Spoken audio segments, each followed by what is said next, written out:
Pasintabi po mga kapuso, problema ng mga negosyante ang paglipa na ng mga daga mula sa mga kanal sa Dagupan City dahil sa baha bunsod ng high tide. Yan ang balitang tinutukan live ni Jasmine Gabriel Galban. Jasmine? Chris, mahalaga ang gamot na prophylaxis na binibigay ng lokal na pamahalaan. Ganon din ang mga opisyal ng barangay sa mga residente.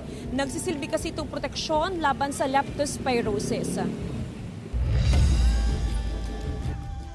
Patuloy pa rin nararanasan ang pagbaha bunsod ng high tide sa ilang lugar sa Dagupan City. Kasabay nito, problema rin ng ilang negosyante at residente ang paglipanan ng mga daga na lumalabas mula sa mga drainage canal, gaya sa Magsaysay Fish Market sa Barangay 1.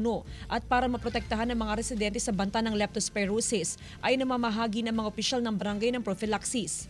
Kasi alam mo na, pag minsan baha, para protection kasi yung tubig, di ba, mga ihi ng daga. Malaking bagay para sa mga residente ang gamot na nagmumula sa barangay. Gaya ni Mang Cesar, lubog sa baha ang loob ng kanyang bahay tuwing high tide. Wala raw siyang magawa kundi araw-araw na lumusong sa baha. Pasalamat na lang daw siya at wala siyang sugat sa paa.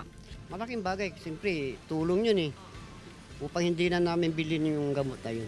Bukod sa Barangay 1, malawakan na rin ang pamamahagi ng prophylaxis sa mga residenteng nakatira sa mga low-lying barangay sa syudad. Kasama rin sa bibigyan ng gamot ang mga negosyanteng lumulusong sa baha. Chris, tuloy-tuloy ang paglilinis sa mga drainage canal sa iba't ibang barangay sa lungsod ng Dagupan. Tuloy-tuloy din ang monitoring na ginagawa ng mga opisyal ng barangay sa mga residente para ma-check o ma-monitor kung mayroong mga suspected leptospirosis cases. Chris? Maraming salamat, Jasmine Gabriel Galban.